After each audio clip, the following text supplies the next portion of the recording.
What's up, everybody? Welcome back to another episode of the Modern Day Sniper Podcast. I am your host, Caylen Wojcik, and in this episode, we're sitting down with Mr. Nate Humbard. And this one is a little bit different than podcasts we've done in the past because Nate and I sat down to record our second history lesson installment, and we ended up getting kind of lost on a little bit of a tangent. And before we knew it, we were 45 minutes into it, and we realized, hey, this might not be exactly the right place for this at the beginning of a history podcast that we're probably going to get even deeper in the weeds on. So we decided to just cut it off right there and make this its own episode. So in this particular one, we're going to be talking about some general marksmanship principles and some things based upon experiences that we've both been learning over the last couple months, and some law enforcement topics. So that's what's going on in this one, and you guys can expect next week the history lesson on our newest influential member in the original sniper community, which is Daniel Morgan. So that's going to be super badass. It was really educational, and we had a lot of fun recording that. So before we get into this episode, I just want to remind you guys that we have our in-person classes that are coming up. We have some slots left to fill, and those slots are going to be for, we have our upcoming Nail Spring Ranch classes in October, which we have an intro as well as a hunter skills clinic, which is going to be super badass. That's going to be really focused on NRL hunter specific type stuff, getting you tuned up and ready to go for this hunting season and working through all of your equipment to make sure that it's working the most efficiently for you when the moment of truth arises. Right after that, we are going to be in Pig River again in Virginia for an intro and a skills progression clinic. And then right after that, we're going to be back in Arizona at Maricopa County for another intro and skills clinic. So if you guys are interested in those, that is your last chances to train with us in person for 2025. Our 2026 schedule should be coming out very, very shortly. And something else that I want to keep reminding you guys of is we have an upcoming launch of our newest online digital masterclass, which is the Wind Reading Blueprint, and you can expect more information on that coming. I am super stoked about it. It is going to be the most comprehensive digital wind reading class out there. I promise you, it's going to be the best masterclass that we've done yet. So let's get into the episode, and we'll see you guys for the next one.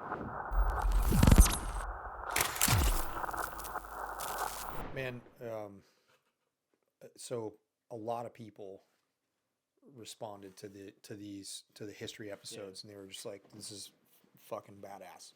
So we're continuing this, but I also want to check in with you and see what you've been up to, because we haven't Right. been on the go, summertime, all that shit. Right. Well, what I've been doing is, all summer I've had matches in Idaho. The first part of the summer, it was both centerfire and rimfire, and then the last half of the summer, it's just been rimfire. So that's what I've been focused on, and I just finished up the yearly matches over there last weekend. I also, in the middle of that, was able to go to 2 F-class matches rimfire in the Tri-Cities, and there's one more next month I'm going to try to go to, and I may try to go to a centerfire F-class in October if I've already got a deer tag filled, because it's towards the end of the season. Mm-hmm. If I've already filled my tag, I can go to that match. If I haven't filled my tag, I'm obviously going to stay hunting and hopefully get it filled. Right. And then I'll be done for the year as far as competition. And we'll try to heal up, save up, and recoup. Mm-hmm. Try to see if I can make it to next year. I told one year at a time. Yeah, man. I told my buddy, time. who's an older guy, I said, hey, if we're both alive next year, I'll see you then. And he laughed and said, oh, okay, that's a good deal, Nate. Right on. Well, it's good to reconnect with you, and the summer's been super busy for us too. Like I can see that, yeah. Like June, and then so June we pretty much focused a lot on generating a bunch of new content, and then July happened, and when July happened, I knew it was just going to be like once July hit, the pedal was going to be to the floor, right? And it was. So we went to Nail Spring. The classes there were super awesome. I'm going to bring you down there. Okay. Yeah. And that place is probably where we're going to start dedicating the majority of our efforts. just because of what it provides. Right. And even in the wintertime, as long as you can get back to the long ranges, he basically has barns with roll up doors, like the garage doors here. Yeah. So he's got one with we just call them the shoot houses. Like most people, if you hear the term shoot houses, they think like a CQB shoot house where you're doing that stuff. But no, these are like barns-ish, sheds-ish with roll-up doors, and there's audio-visual equipment in there. So there's a big screen. If you wanted to give a presentation, it's literally your classroom, so.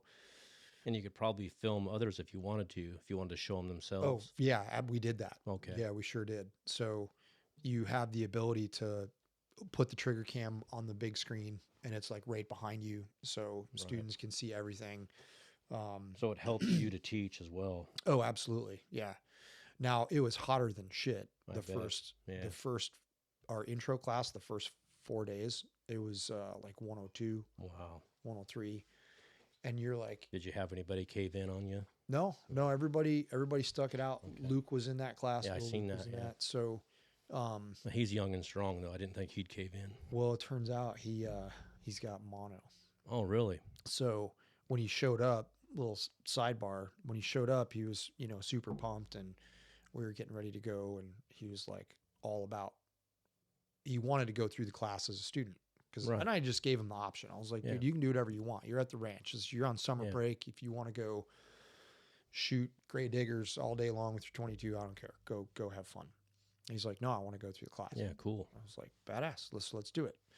So he comes to me and he goes, Dad, lately I've been kind of feeling like I'm a little dizzy, and I lose my balance if I'm standing up for too long, and I just feel really kind of like run down, and I got to sit down.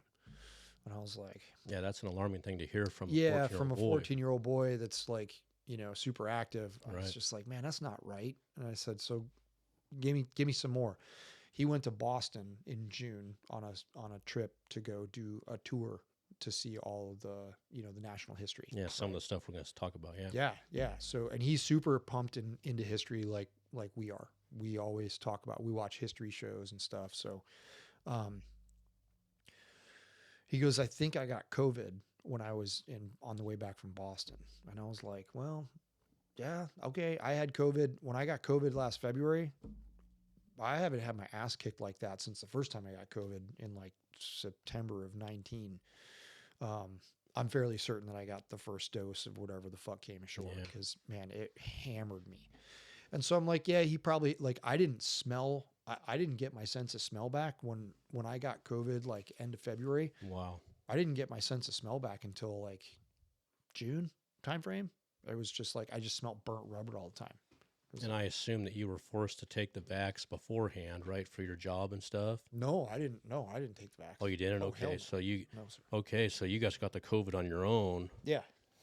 And now that's interesting because I never took it, I probably would have if they wouldn't have told us that we had to. And I've never gotten sick. I don't know if I've been exposed. I certainly didn't social distance or wear a mask or any of that. Mm-hmm. I just did my thing. Right. I don't know if I ever got it, but I know that I never have gotten sick during the whole time that this has been going on that I thought was, bad or anything. In my injury, I lost my spleen. And when I first lost my spleen, they told me, well, hey, your immune system's going to be compromised the rest of your life. It blew up in the wreck, right? Bizarrely, now I am susceptible to bacterial infections because of, the self-cathing I have to do. But I never get a cold. I never get the flu. And so I asked my doctor when the COVID came, I said, is it possible that the spleen is like more geared towards the bacteria and other parts of your immune system are geared towards viruses? And as a result of me losing the spleen, those parts have ramped up, and that's why I never get. I'm always coming up with theories that no one has a and clue. You're just like, dude, this guy. Yeah, and I don't know why I'm that way, but I am. And of course, he had no idea. I don't either. I never will, but I know this. I never have gotten the COVID that I'm aware of. I didn't take anything. And I'm glad now because everything is coming out that shit was Yeah. So up. I'm the same way, man. It's just like, no, like, I figured they would have forced you to do some of the work you do, you know. oh, Figured no. they would have pulled a gun out on you. Well, the thing that was the most, that we were most apprehensive about is we were getting ready to go to the United Kingdom. Yeah. And that was in 23, the spring Yeah. of 23. And so things were still things were on like the downturn by that Yeah. time, but we thought about going in 22 and we pumped the brakes on 22 and pushed to 23. And so, but if we did go in 22, then yes, we would have Right. had to have, UK would not have let us in. And so I was super happy that we didn't have to do that. But Luke was just low energy, super low energy. Yeah, which isn't normal for Yeah. a 14-year-old boy. And so in my mind, I'm like, I'm telling him to be hydrated. I'm like, you need to drink water. You need to drink water. And I said, if you're going to be out in the heat, it's going to be 104 out. You have to drink water. You can't be a lazy teenager. Right. And even though we were inside the shoot houses, the prevailing wind direction there is like from 7 to 8 o'clock. And so you're in that shoot house and there's no opening on that side, the windward So you don't side. get the benefit of the wind. Dude, nothing. You get nothing, which is a challenge too, because it forces you then to read what's going on you down can't there. feel it. You can't feel anything changing, Yeah. which is, you have to pay attention to the other indicators, which is cool for training. Right. But he just had to sit down all the time. Like we would be in class and I thought it was just dehydration. So the next day I was like supervising him drinking water. I was like, you're going to sit and drink this water. So I knew he had at least 1.5 gallons in him that day. And he was still kind of low energy. And I was just like, man, that's not hydration because he's pissing like a racehorse. Right. But it ends up turning out that he had mono and he had an ear infection as well, which most likely contributed to his little bouts of dizziness. Yeah. But aside from that, he had a great time in the class, and the intro class was badass at Nail Spring. Did he power through and Oh, yeah. complete? Okay, Yeah. sweet. Yeah, Good. he was actually partnered with a recon Marine, Okay, and that's good for him. yeah. So He's this probably guy's got name a is whole new lexicon. a whole new lexicon, right? So he was partnered with a recon Marine. His name's Dan PL, To his mother's chagrin. and Dan is a very large human, and he was a MMA guy. Okay, And so just awesome all the way around. Well, you just look at that's the type of guy that he's got the ears, and you're just like, I'm gonna stay the fuck away from that guy. Right. So, so he was there, and then a buddy of his by the name of Cruz. He was shorter dude, but super stocky. They were both MMA guys, and Cruz was an 82nd Airborne Okay. infantryman. And so Luke's in this environment with these adults, right, that also are, former military guys. Luke doesn't know whether he wants to be, Right. a pilot, or if he wants to be a recon dude, or if he wants to be a Green Beret. He doesn't know, but at this point in time, he wants to join the military. And so he got he got a got good experience. He got the dose, right? Yeah, he And got a good experience. It was good. There was like healthy banter, but at the same time, respect and like all the things that needed to be in place. Right. So the intro class was super badass, and being able to just like, you're able to come back from training and within 10 minutes you can be showered and Right. chilling with a drink of your choice, whatever it is Should that be you want. a little bit of extra sales, because I think sometimes our remote range is hard on certain people. Oh, it absolutely and they don't is. like it, Yeah. But if they could have that, they'd probably get them to go, you know. And it's just a different environment, right? Yeah. And you don't have to run off and go to a hotel and then I got to go find food, or if you're at a B&B, like, I got to go cook food. Right. And it's so ridiculously worth the price.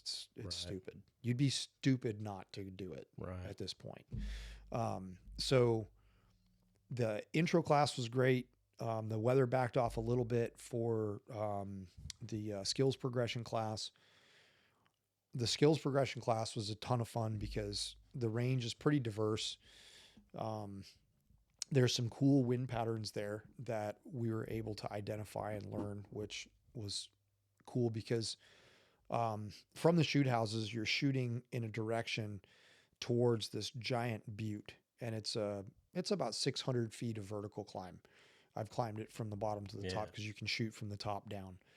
So it's about 600 feet, but it's like straight. The grade is very steep, and it's like all that talus shit. But on the top, it's plateau, right? It's this big giant butte, and there's a deep creek that cuts right through and breaks that ridge in half from a reservoir up on the plateau.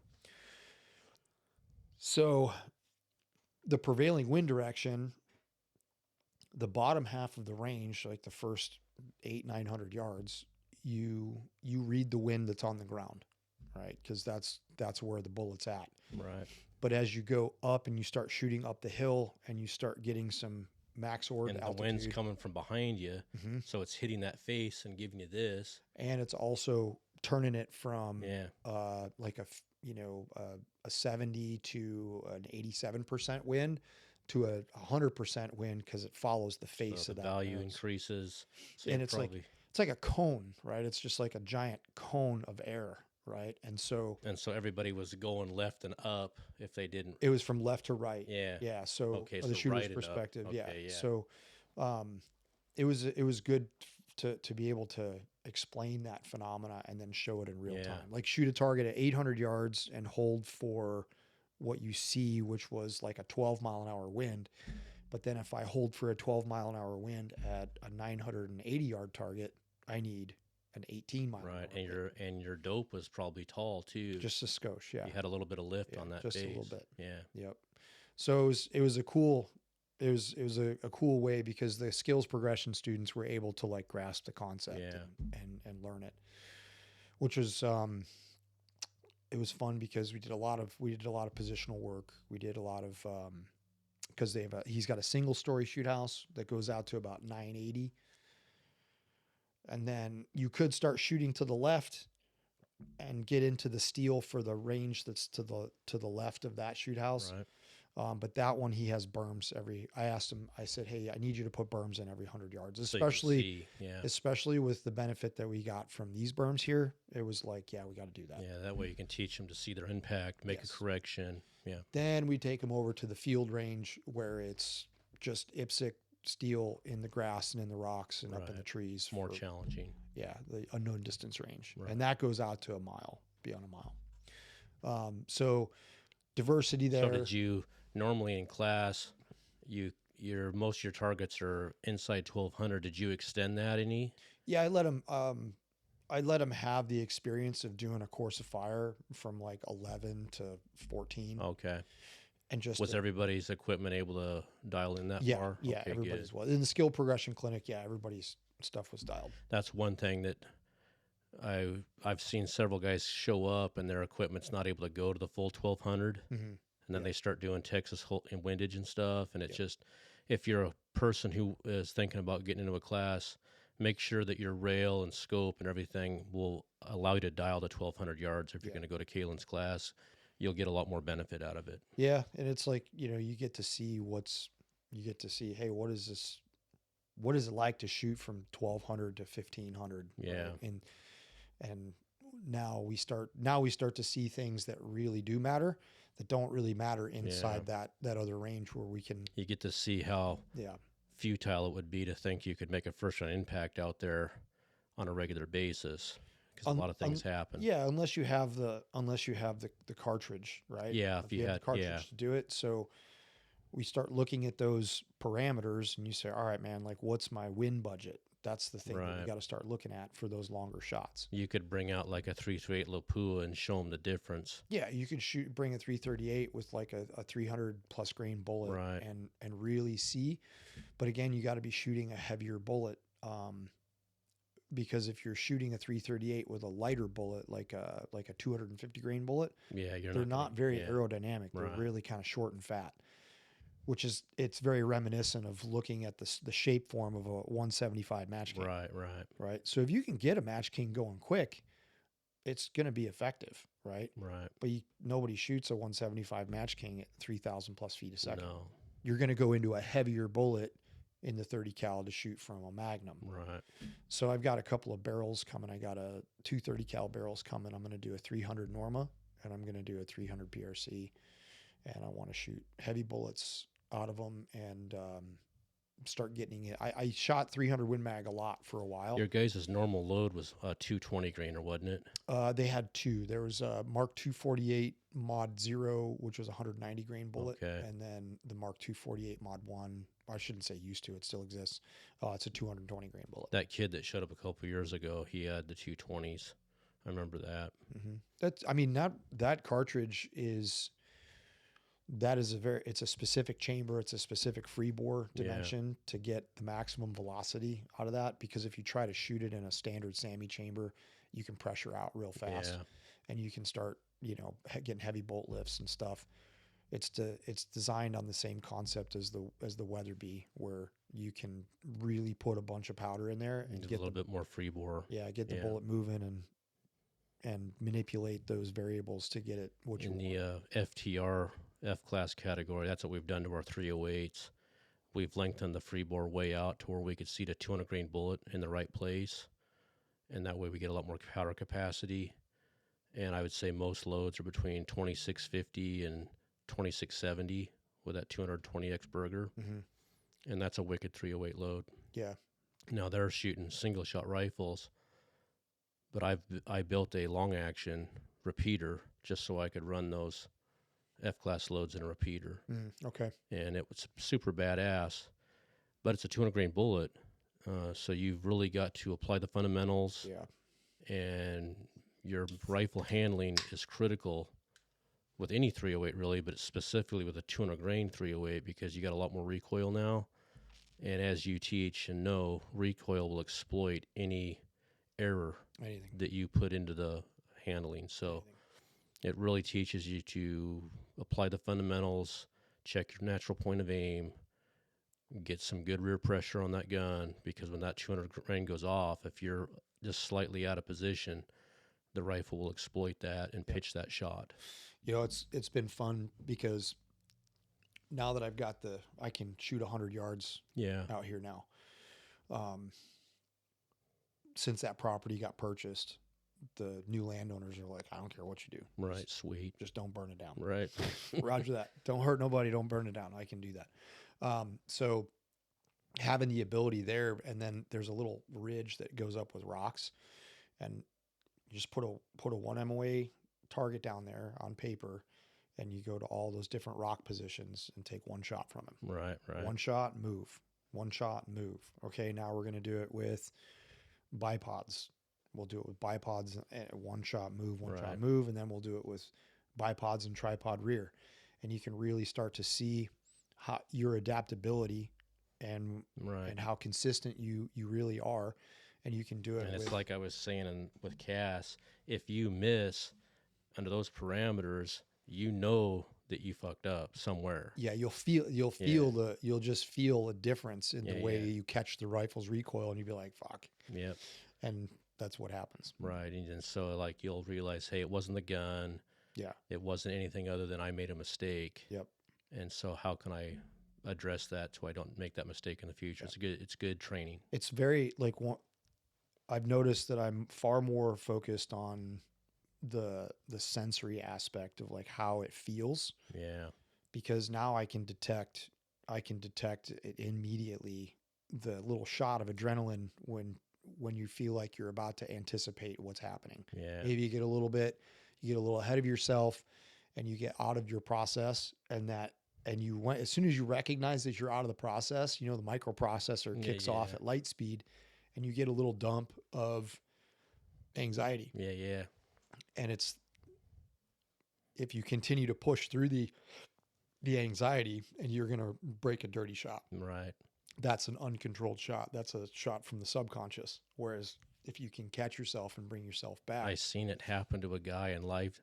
There was this Edelstock. What's the name of that company? Eberly Stock. Yeah. Eberly's. They filmed a sniper match here recently. Yep. You see that? Yep. Mm-hmm. And the two guys from Eberly came to shoot against real snipers, and they did okay. They finished about mid-pack. They didn't get totally blown out, but the real studs, crushed them. But they filmed it, and the guy ran dry on his mag with a bolt gun on the tripod, and he went to shoot, and you could see what you're explaining on TV. Did you see him? Yeah, big time. Yep. Total anticipation. Yep.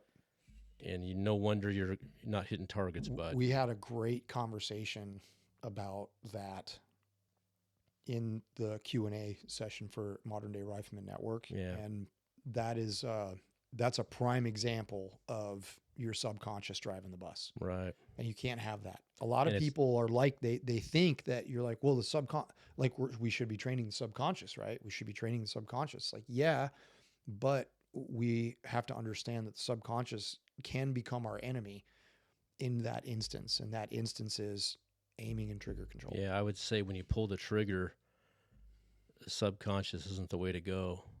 No, you can't. Yeah. Because now if you're in the prone position and you don't have... The rifle can't move. Yeah, it can't move. There's no wobble. Right. Everything's fine. Sure, you can focus on the reticle and press the trigger. Right. And you could press the trigger on a dead chamber thinking that it's going to go bang with total subconscious. And it still won't move. It still won't move because it's just so solid, right? Exactly. That's why I saw it, because he was clipped in on a tripod. So when he clicked, you could totally see, like you said, the forward movement. And that, even if that would have been a live round, that bullet wasn't going where exactly. he wanted And then what happens with that is if the shooter calls it and they're like, yeah, I broke that clean, they're going to think everything else is wrong. Right. Now, hopefully that individual, that shooter, sees him. I'm sure he's seen himself now, right? And he was just like, oh my God. To their credit, they left it on TV. They could have easily taken it out. They could have easily edited that out, but that's important. And that's important for that guy because now he has the ability. We've all done it. Right. Because that's literally what your body is programmed to do. Right. Your body's DNA, your physiology, your biological structure. It's so hard because, like you say, there's a big explosion getting ready to go off, and your body doesn't like it. Yep. And so only conscious thought can make you stop. Yes. From doing that. Like these are the lessons that I didn't get. Yeah. I didn't get these lessons in the Marine Corps on the basic side of the house. I didn't get these lessons until I had more advanced experience and training in marksmanship. Like going to special operations training group, and going through a CQB package or going through an urban sniper package where you are elevating your level of understanding, and you've got people there that are on the staff that are truly vested in learning this shit. Right. Like, they're like us, they want to know what's going on. How do I become a more efficient shooter? How do I become more effective? Right. And that was when I started to realize, wow, okay, we're bringing in other trainers. We're bringing in other shooters that are extremely proficient at being shooters to teach how they are so efficient. Right. And that was when I was first exposed to that concept. But I noticed it. See, with 22s, for some reason, that little explosion doesn't freak people out. And so if you dry fire accidentally on a 22, you won't jerk at all. It's like as long as you're even mildly stress inoculated, you know, the 22 doesn't. It's not bad, but once you start, and it happens quick. So lots of times in my life, I've gone from 22s to centerfires and back. Within one day or within just back-to-back days or whatever, and it happens quick. So let's say you start with a 22, you're totally not concerned with that bang. If you were to fuck up like him and click on an empty chamber and film, the guy wouldn't move at all. Right. The next day he's shooting center. Within 2 or 3 shots, his brain's clued into what's going on. There's a much bigger bang taking place. Yeah. And then suddenly you're anticipating. Yeah. And so it's very difficult to teach yourself not to do that.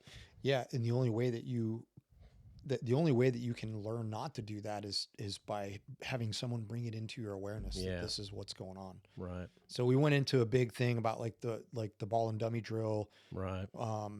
When I first exposed to that, you understood what was trying to be done by doing that. Oh, I have a flinch. Stop doing that. And you're like, Roger, how? Explain. Right. Like, what the fuck? Okay.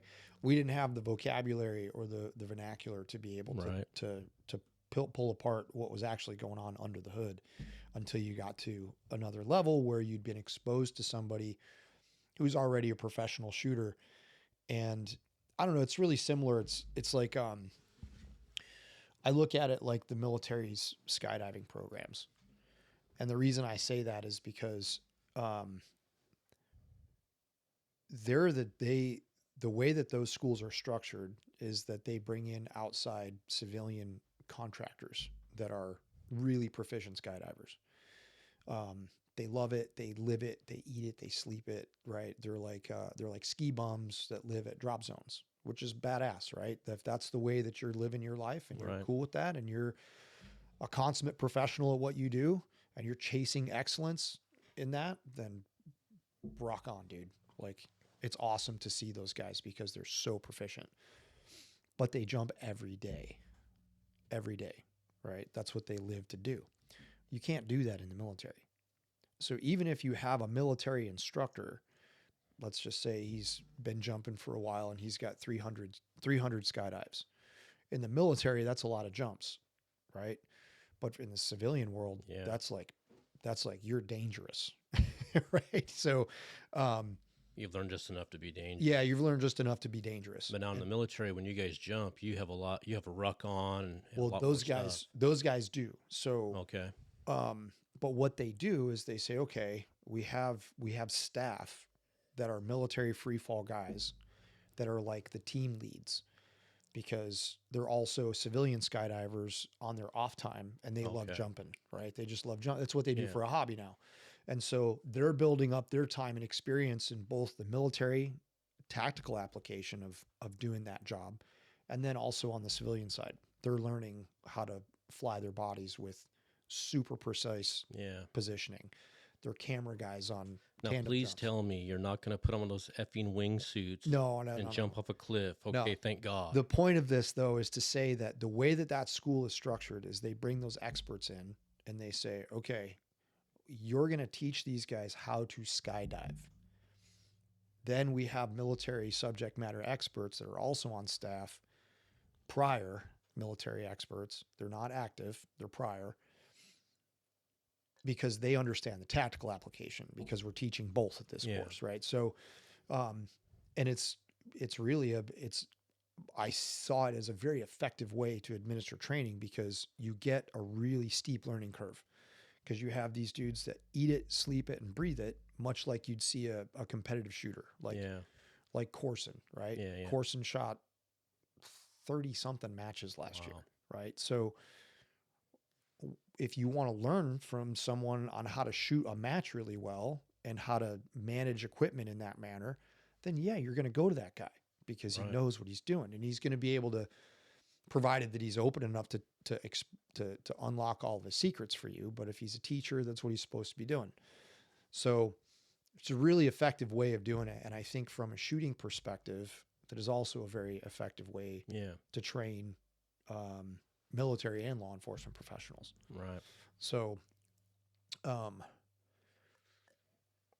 yeah, I think you've done a that's- good job of that, because when you got out of the military, you went into the competitive world yourself and found out, a lot of the things they were doing that you guys weren't, and you've reintegrated it back Yeah. into the military and law enforcement. Yeah. So I think you've done a good job of doing that. And yeah, I mean, as a young guy, I was pig-headed as well, going like, this is fucking dumb. Like, we're gonna crush all these dudes. And then you're like, Which is a well, reasonable thing to assume. Yeah. reasonable thing to assume, right? You've been told that you're the best, Right. and then you get out of your little micro bubble and get out into the world, and you're like, oh, okay, yeah. So about that whole best thing. Well, hopefully someone recognizes you for recognizing that and backfeeding it, because now our military forces are better off now. Yeah, for sure. From gaining those lessons. Absolutely, 100%. And as a regular civilian, I want my military forces to be as best they can be when they're out there, right? Because I don't want them to get himself killed. Yep. I want them to win, That's and right. I want them to come home. That's right. And period. End of story. And that Yeah. should be the total sole objective. Yeah, and if that means he's got to be humble, and learn from civilian shooters from time to time, so be it. Yeah, and it's all good, man. So we wrapped up the skills progression clinic, and then we rolled right into an LE class. And I got to tell you, man, that place is super awesome to run an LE class. We're going to do a basic there next year in 26, and we're going to do a basic. We're going to do a law enforcement basic sniper class that will be the basic class of basic classes, meaning people are going to talk about it because the facility itself, it's so badass to run. You have so many amenities there in a professional capacity that you can really put on, a well executed, not saying that the classes in the past weren't, but just having all of these things at your disposal, right at your fingertips, it's perfect. In the basic, I've been to Caylen all of his classes many times, and even for an experienced person like myself, if I were to come back in a class, I'd choose a basic class because it goes over all the fundamentals. I think it's a good opportunity for a hard reset, and I just strongly believe that the fundamentals is where it's at. Now, that doesn't mean that the advanced courses aren't valuable, because you're going to get a lot more experience shooting off of obstacles and flimsy positions and things that there's definitely some tricks Caylen can teach you to do that. But as far as a hard reset, I'm a big believer in the basic course. No, and so, I mean, all that's great. That's exactly what it's designed for. And yeah, it's the beauty does lie within the basics. Yeah. But on the basic law enforcement sniper front, you got to cover a lot of skills. You know what I mean? Like you got to cover a lot of skills. It's a lot different. A lot different for a law enforcement sniper than a civilian. So we have buildings and structures there that we can utilize for, teaching how to move into positions and how to best occupy positions, set up your shooting position and your observation platform, building urban hides, vehicle hides, things like that. Whereas like out here at our range, it's all just sagebrush and rock and dirt. You know what I mean? Like there's only so much. Cut some holes in that one connex to try to. There's only so much you can do. Right. You can't replicate an actual building. Yeah. There's only so much you can do. Which the cop is not going to. Very rarely is he going to go to a site and there's going to be a connex position just perfectly for him to get into. It's going to be a building of some kind. Exactly. And so there's all those other things that you have to teach along with that. Like you have to teach people how to observe things, how to be observers, the things that you're looking for. You're basically just teaching them what their job is. You can edit this, but the picture that we got from Landon the other day, I didn't want to say it on the cadre thing, but it looked like one guy was set up out there, like right in the open, with a bag on a railing between a couple houses, and I was thinking to myself, that can't be good right there, bud. You got to get out of there. Well, so the thing to remember is the permissibility of the environment. Maybe they knew the bad guy didn't have the ability. So that's another thing too that we have to understand. There's the differences lie in the permissibility of the environment. And so if I was a conventionally trained sniper, like an infantry sniper, I would not have gotten this level of training. Right. It wasn't until I went to the urban course where we were going to be tested on our ability to do these missions, which were hostage rescue, non-combatant evacuation operations, embassy evacuations, visit board search and seizures on board ships, visit board search and seizures on gas oil platforms. So I got a really wide array of situations to apply the skills of a sniper in terms of like, what are you there to do? Well, you're there to collect and report information and then to provide precision fires if necessary. So learning all of those things, then you're like, okay, well, that's exactly what the law enforcement sniper's job is. So even then, permissibility of environments, you could be in an environment where it's totally permissible. You have the upper hand, and you don't have to worry about somebody shooting at you. Like in that scenario, they're like, but even if I'm in a stick-built house is not cover. I can shoot right through that wall, and I'm gonna connect. So you got to look at that and go, okay, and clearly their presence is not deteriorating the tactical situation, right? So that they're trying to mitigate or solve. So there's some I didn't think major about differences.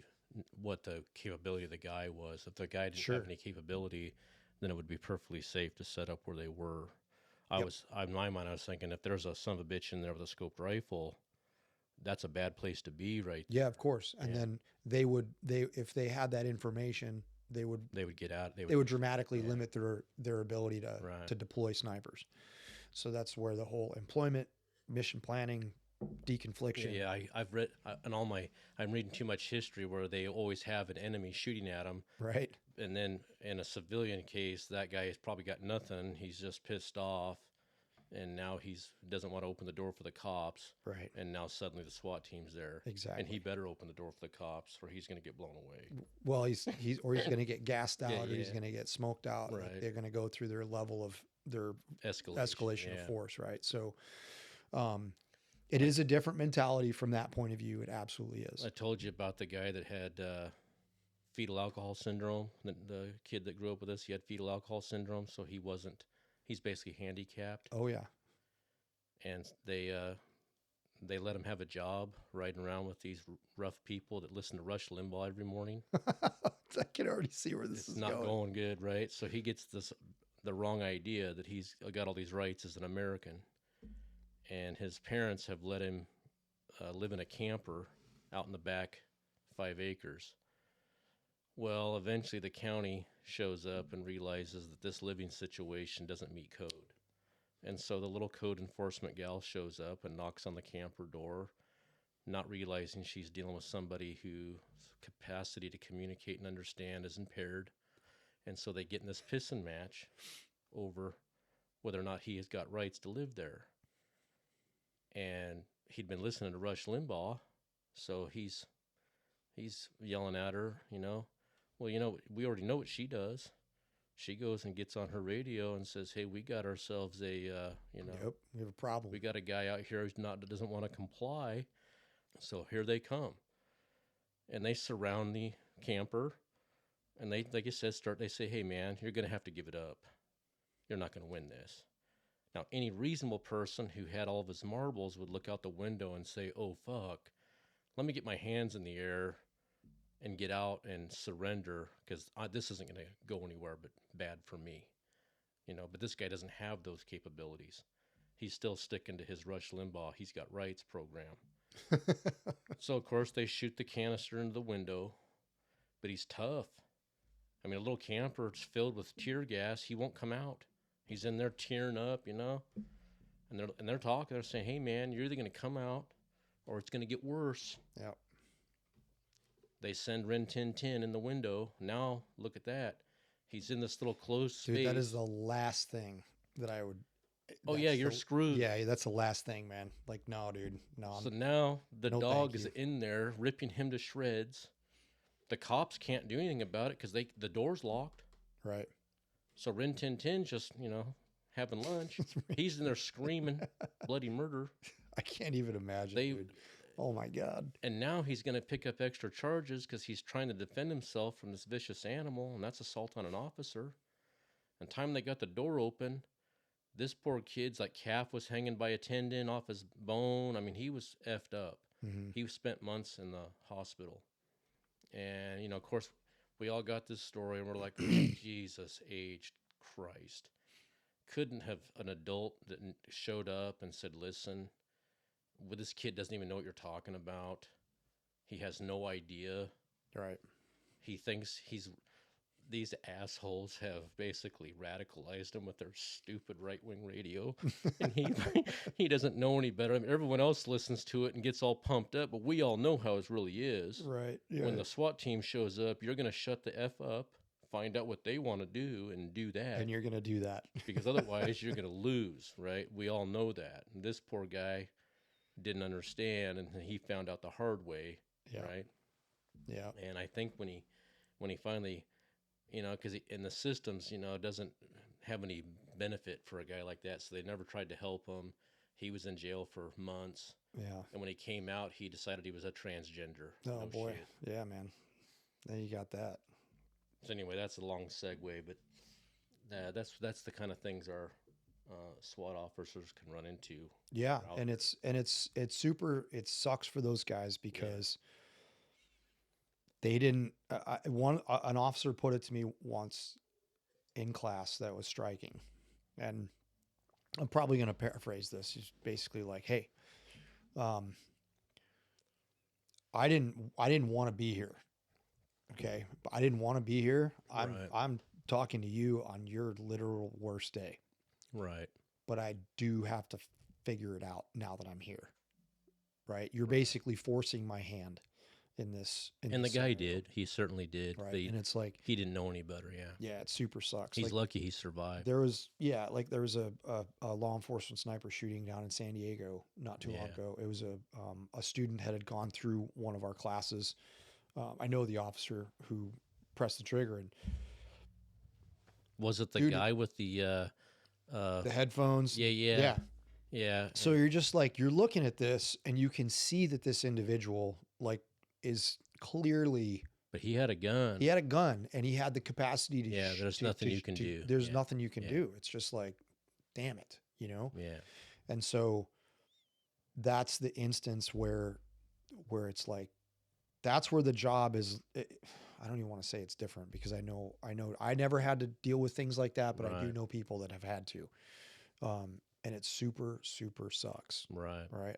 I know, I know that there's It's either the snipers that- guy committed suicide or he was so out of his brain Yeah. he didn't realize, oh, we're not going to let you walk down the road with a 45. Yeah. That's it's not going to happen. We're not doing that. We Today. can't let that happen. Yeah, exactly. So, Yeah. anyways, I mean, that's, and so a lot of people throw shade. Like I've Yeah. posted some stuff on YouTube, and man, there's a lot of cop hate on YouTube. There is It's pretty crazy. a lot of crazy, bad things have been blown out of proportion, and it's resulted in a lot of cop hate all the way around when they don't realize, the bad things we see from cops is like less than 1%, Yeah. probably less than 0.5%. Yeah, you just see it now because it's on. But It's they it's put- everywhere. The media is basically anti-police, and so they blow that up, and so all these weekend warriors see it on their YouTube, and then they bash cops. Well, like from a training perspective, Yeah. right? So these guys, we have law enforcement only training classes where they're not open to civilians. Right. There's some people that believe that they should have access to that training too, Yeah.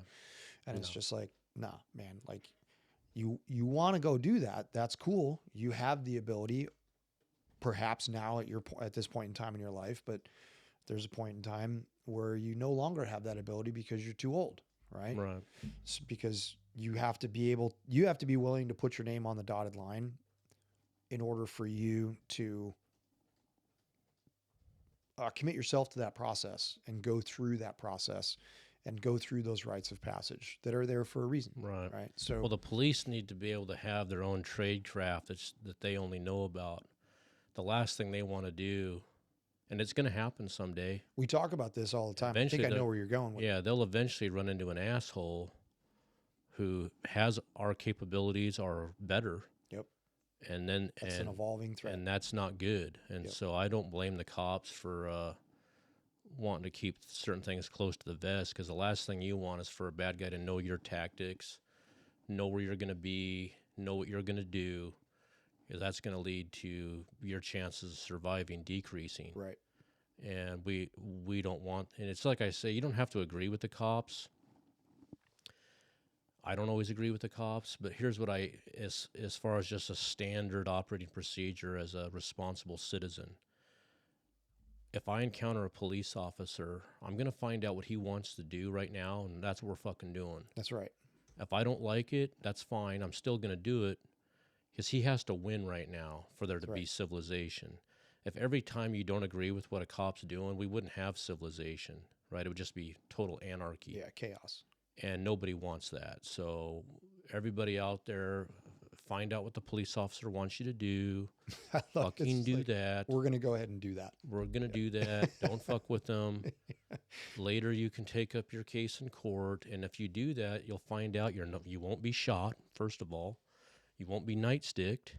You won't be on the news. you'll have a relatively civil encounter. Once you start saying, hey, I'm not going to do that, you're wrong, I'm right, That's when you're going to end up being shot, being nightsticked, you're going to be on TV, and there's no reason for it at all. To me, it's totally ridiculous. So, I don't know why it happens. So just to button up that law enforcement class, those guys have a tough job, man. Right. They have a super tough job, and they have my utmost level of respect. Right. They really do. For sure. So I definitely understand the difficulty that those guys face, but I don't live it. Right. So it's not, I've heard stories, I've listened to their conversations, and I'm just like, man, I don't know if I'd want to do that. Right. Matter of fact, I can actually tell you, I don't want to have to do that. It's probably more mentally straining than what you actually did do. It was more black and white. For sure. Dude, those guys are in it every day. Yeah. Whereas like a soldier that goes to combat, provided, let's just say that soldier actually sees combat. Right. Right. And I'm not talking about like, some indirect fire that landed a couple 100 meters away from you. Right. Like, we're not talking about this. We're talking about, hey, we're in a gunfight and it's me and them, period. End of story. However that unfolds. Yeah. Right. It's more black and white than the police. Right. The guy once that's done, right? Once that engagement's done, you can choose to not partake in professional application of violence for the rest of your life. Yeah. Right. You can choose to go live a different life and go do that. Those guys can't. Right. That's their job.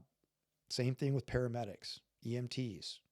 Those guys see traumatic shit. That's why all day, every day. Political, but some of the stuff that's happened recently to police officers in the last few years is fucking heinous. It is. Because the cop was judged by the media totally wrongfully, and no one had empathy for what you're saying.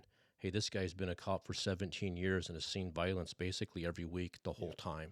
Yeah, I don't want to get too political either. That's not what we do on this podcast. But I hope that for the people that are listening, they just understand that we have a lot of respect for our first responders. And I bet your ass we do. We live the lives that we live because of their sacrifices. We're going to give them the benefit of the doubt right off the bat. Yeah.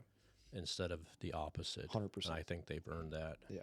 So, I mean, look, dude, we've been going for almost an hour on just talking about like shooting and all this stuff. Well, me and you like to bullshit, yeah. So let's do this. Here's what I say we do. I say we just hayaka this one right here, right? And this is an episode that we talk shop on and talk about, because we talked about some shooting stuff, and I think it's a good episode all on its own. So let's chop this one, and then we're going to roll right into Daniel Morgan. There you go. All right, let's do it.